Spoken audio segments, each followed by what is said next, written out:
don't try to justify an unfair system saying that it follows procedure. The procedure can be wrong, madam. The outcome talks about a fair chance a common man in this country can get to make it to the medical exam and to serve the people of this country.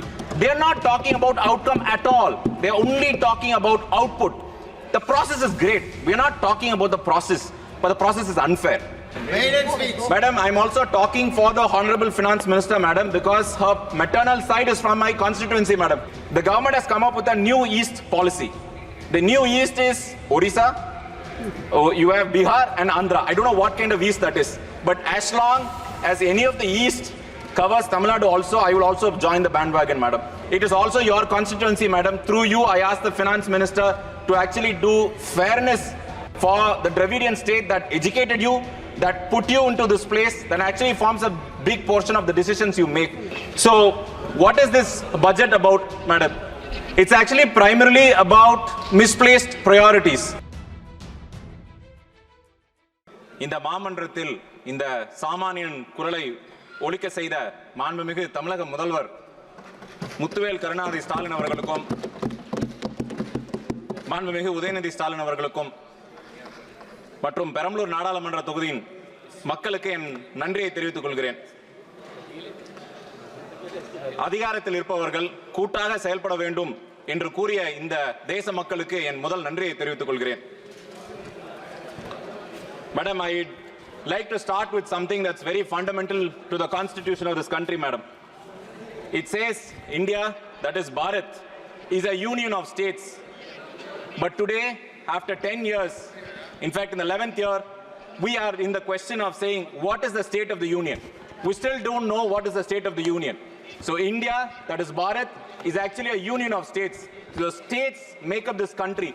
And what the finance minister has done is ask us the question, what is the state of this union?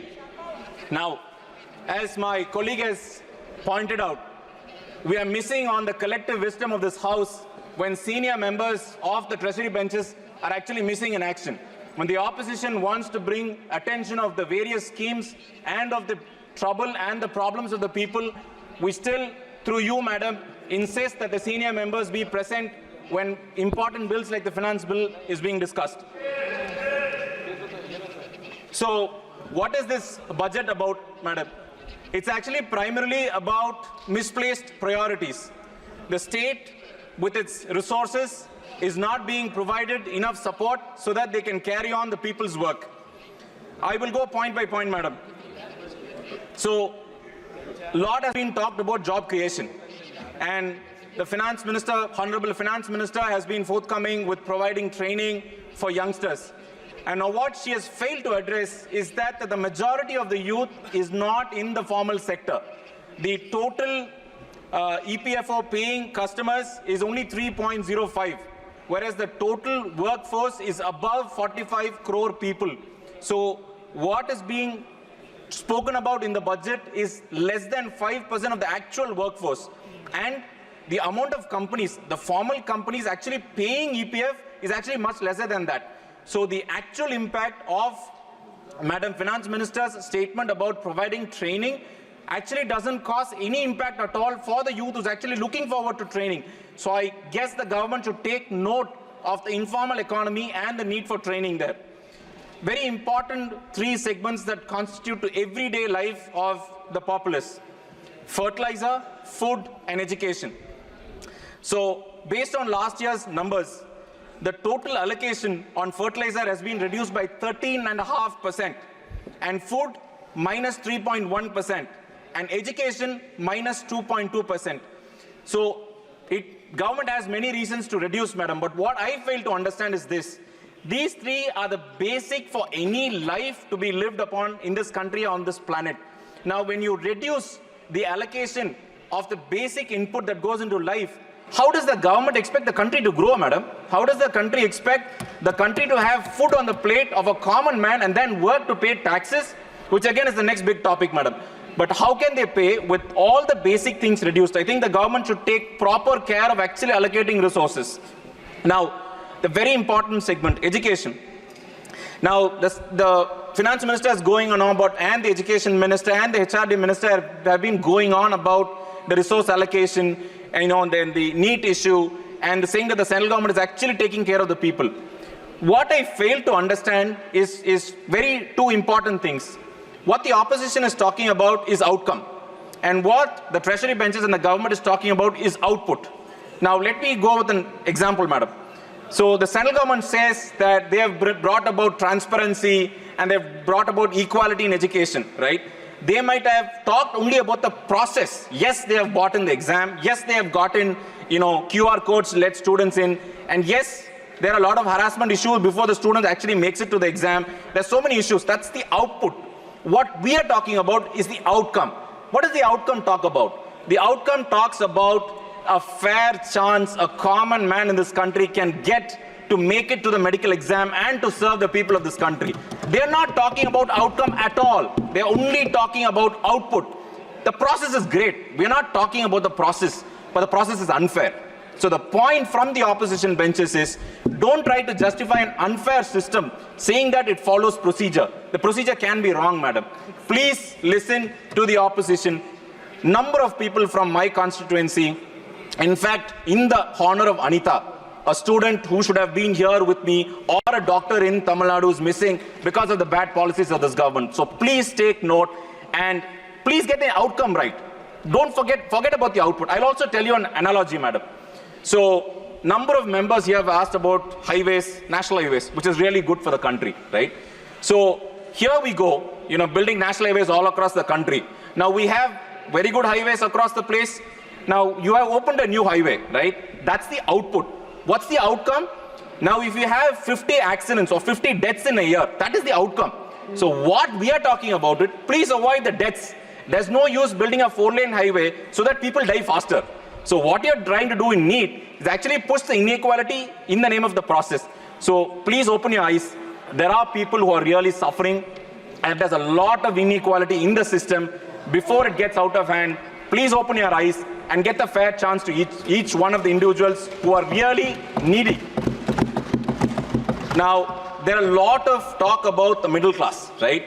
A very important point for the treasury benches and the ruling party to note is this, that 3% of the vote of the middle class shifted from the BJP to the India Alliance. And you would know that the finance minister actually again misplaced a priority in actually addressing the middle class. What have you done to the middle class? The middle class earns its when the salaried people, hardworking people, put their resources in two very important things, madam, or three, right? You have gold, you have real estate, and you have stocks, right? And the government has been pushing, saying that we're going to increase the width and the depth of the market. And what they have done is basically taken away all possible deductions that every common man before paying taxes calculates very vigorously, right? What have you done? So section 80D, which provides for deductions across for the salaried classes, actually remain flat. And as my colleague pointed out, based on inflation, it's actually minus now. By remaining flat, your deduction is actually reduced, but you're actually paying more taxes. So the middle class is actually being punished for being honest. So I think the misplaced priority on taxation must actually be addressed by the treasury benches. Now, one of the things that I'm really puzzled about is when the Honorable Finance Minister talks about cess. And not all of the members would know, but I would want everyone to be educated on cess. So taxes, indirect taxes and direct taxes, there's separation of powers. The resource allocation to state is being made by, eminent institutions like the Niti Aayog. What cess does is, it goes only to the central government, only to the union government. And the union government decides which states get what. And hence, the amount of cess increase in the last 10 years, madam, is actually increased by 10 times, madam, 10 times. It's not 1%, 2%, 10 times. And what are these 10 times mean about? You're actually taking away states' resources. And do you think it's fair for the states to come ask that cess amount? I don't think it should even be asked, first of all. So the government should take note that you're providing a direct taxation, indirect taxation, and something else totally different, madam. Madam, I'm also talking for the Honorable Finance Minister, madam, because her maternal side is from my constituency, madam. So I'm actually talking for her also. So I need the 2 extra minutes to get to her. I hope she was here. Now, important things about the state, what they have done to the state. And what this budget has done is basically kill the golden goose. Tamil Nadu, with its impressive manufacturing strength, a large tax base, and a honest, hard-working people are being shortchanged in this budget, madam. We are contributing, for every rupee we only get 29 paise, madam. And we're very proud. We're very proud of the 1 rupee that we contribute. But what we ask is, give us a fair share so that we can actually contribute more. We're not complaining about not receiving less, but we are saying you're not giving us a fair share. And very importantly, relief and rehabilitation. You have seen in the last year that there were so many states that are being affected by natural calamities. And Cyclone Michang, which affected Chennai, and the heavy rainfall which affected Thoothukudi and the other district, were 100-year rainfall, madam. And what we had asked, the same officers who have been passed by the UPSC, the IAS officers, have recommended 37,000 crores, madam. And what we got is 450. It's not even 1 day's interest, madam. Not even in anybody's standards. So I think it's being very, very unfair on the central government. The most important thing, Metro Rail project, which was actually inaugurated by Union Home Minister Amit Shah ji on 2011-2020 on, in Chennai. The state government has allocated its own resources, madam. 16,000 crores. The budget that was passed by this house was supposed to be given to Tamil Nadu, is still not given. What, again, we are asking is our fair share. We're not complaining about not receiving money. So the general, the takeaway from this budget is, don't punish the states that are contributing. And second, you're actually giving loan to the states that were actually your allies. And last but not least, the last point, madam. The last point is, the government has come up with a new East policy. The new East is Odisha, you have Bihar and Andhra. I don't know what kind of East that is. But as long as any of the East covers Tamil Nadu also, I will also join the bandwagon, madam.